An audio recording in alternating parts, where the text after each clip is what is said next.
Golden, rich, packed with garlic. This isn't your average toast, and we brought in some pros to show you how to make it restaurant-worthy. They don't call it garlic bread for nothing. And that loaf? Most of the time, it's made fresh on site. If not, it's been hand-picked with care. Michael Friedman, a James Beard-nominated chef and DC restaurateur, breaks it down. We use our house-made focaccia for our garlic bread. Light, chewy, and airy, focaccia toasts really well and soaks up all the garlicky, buttery goodness. Garlic bread is often made with baguettes. That's the go-to in most grocery stores. But according to Steve Chiappetti, executive chef at the Albert and Archive Lounge inside Chicago's hotel EMC2, that might not be the best choice. He shares why. A baguette is sometimes too dense of a bread, not really allowing the oil and butter to be soaked into the bread itself. The bread you pick really matters, and if you can get your hands on some fresh, local ciabatta or focaccia, you're well on your way to making your best garlic bread yet. It's actually a really good garlic bread. Garlic bread is my favorite food.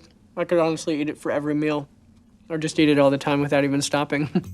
One reason restaurant garlic bread hits so hard? That soft, garlicky middle. But what gives it that rich flavor, butter or oil? Turns out it's a mix of both. Chiappetti breaks it down. Some just use butter, some use olive oil. But the best garlic bread uses both. This is a secret of restaurants that you won't commonly see in the home kitchen. Chiappetti starts by giving the bread a splash of olive oil, then slathers on butter before it goes in the oven. But not all restaurants go this route. At All Purpose in Washington, D.C., Friedman says they stick to butter only, explaining, "We essentially make a compound butter with fresh garlic, roasted garlic, oregano, black pepper, and lemon zest." Chiappetti also points out that compound butter is a fantastic way to spread flavors evenly. Plus, it's super easy to apply on the bread.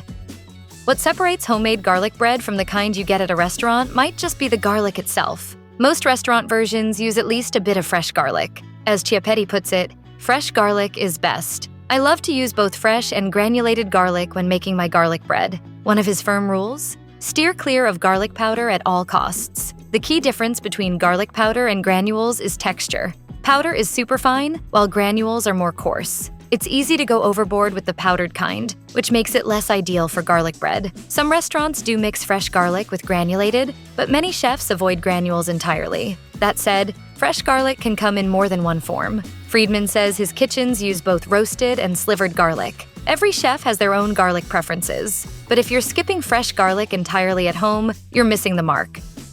Roasting garlic softens its flavor, turning it mellow and sweet, with a creamy texture that spreads easily. While it's tasty by itself, pairing roasted garlic's subtle sweetness with the sharpness of fresh garlic makes for a perfect combo. Chiappetti suggests keeping a jar of roasted garlic preserved in oil in your fridge. That way, you can whip up garlic bread fast whenever the craving hits. When you want that garlic-infused bread, cut the bread in half and spread it with the cooked garlic and olive oil, a dash of fresh oregano or thyme, and bake. This is a sweeter version of the typical family-style garlic bread. Friedman mentions that roasted garlic confit is another option he favors at his restaurants. Here's how he describes it. "We take whole garlic cloves and slowly braise them in olive oil until caramelized. This allows the garlic's natural sweetness to come out, along with a nutty toasted note that is as delicious as it is addictive."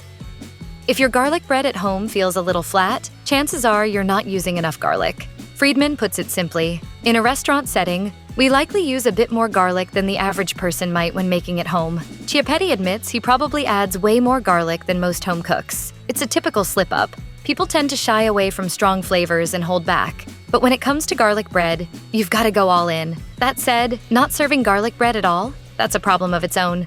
Uh-oh. Guys, we have a major problem here.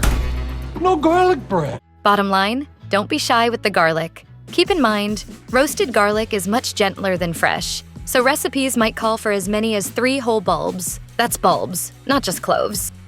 Salt is another ingredient people often hesitate to use enough of. With so many varieties available, most don't fully understand how to use them right. Garlic bread suffers the same fate. It's often under-seasoned, leaving it bland and dull. We all know salt's essential for flavor, but why exactly? It's not just about making things salty. Salt actually enhances the other flavors too. It makes garlic taste more garlicky and butter more buttery. But as Friedman cautions, too much salt makes it inedible, and not enough salt makes it a rich, bland mess. When it comes to seasoning, Chiappetti suggests opting for kosher salt because its larger flakes deliver a bolder flavor. That subtle crunch from kosher or sea salt flakes provides a nice contrast to the soft, sometimes dense center of of the bread. Paying attention to texture like this is one of the reasons restaurant garlic bread stands out. You might assume garlic bread only calls for garlic, oil, or butter and salt. However, top-notch restaurant garlic bread incorporates a mix of additional seasonings. Going beyond just salt adds layers of flavor, and herbs really elevate the dish. Michael Friedman shares his thoughts. We use Sicilian oregano in our garlic butter and finish the garlic bread with fresh parsley for a nice herbal note. Besides oregano, Friedman flavors his garlic bread with lemon zest and black pepper. The pepper adds a gentle kick, while the lemon zest gives a fresh, vibrant touch. Chiappetti also makes good use of herbs, sharing, "Oregano is my go-to on this dish, but you can mix it up with rosemary or marjoram too." If you're debating between fresh or dried herbs, Chiappetti advises, fresh is always bright, brilliant, and robust. Dry is absolutely fine as well, but be careful of the amount since an overage can give a medicinal flavor. Along with fresh oregano, Chiappetti seasons his garlic bread with black pepper and chili flakes. So, if you're aiming to elevate your homemade garlic bread, don't be afraid to experiment with herbs and go beyond just salt. It's not only about the ingredients, but also their quality. When you make garlic bread at home, you're likely grabbing whatever's available at the grocery store. Chefs, however, carefully select their ingredients, sourcing from top-quality suppliers. That attention to detail can turn ordinary garlic bread into something extraordinary. As Chiappetti puts it, "I used to think ingredients were just about recipes. But the real secret to cooking is to get to know your ingredients. Where are they from and how are they grown?" When hunting for quality ingredients, he suggests opting for seasonal items and buying locally. He checks out farmers markets and nearby dairy producers. Friedman echoes this, emphasizing the importance of quality, saying, "Good ingredients matter. It's important to source well and talk to your purveyors about what's available. If you use subpar ingredients, the end result will be, well, subpar." If you're truly committed to making outstanding garlic bread, pick up your bread from a local bakery. Grab fresh herbs and garlic at the farmer's market and choose butter from an independent dairy. These simple upgrades will take your recipe to the next level, so much so that people will be amazed at how much flavor can come from just garlic bread.